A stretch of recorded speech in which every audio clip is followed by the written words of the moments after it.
India versus Pakistan match date দেখতে পাচ্ছ 14ই September 2025, যেটা অ্যানাউন্স করেছে পিসিবি এর চেয়ারম্যান।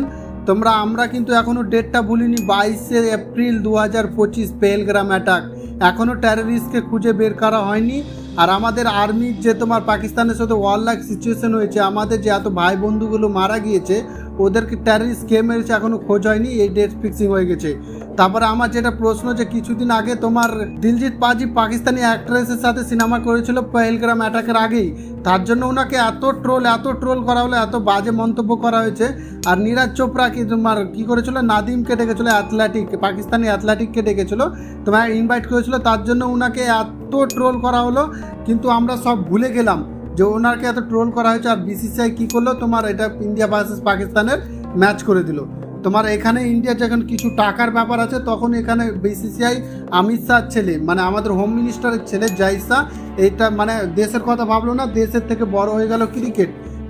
কি বলবো, এখানে এই ম্যাচটাকে বয়কট করা দরকার। এই ম্যাচটা না হওয়াই বেটার, কারণ যা ইন্ডিয়া পাকিস্তানের ব্যাপারটা হয়েছে, এখনও সেন্সিটিভ আছে মানুষ।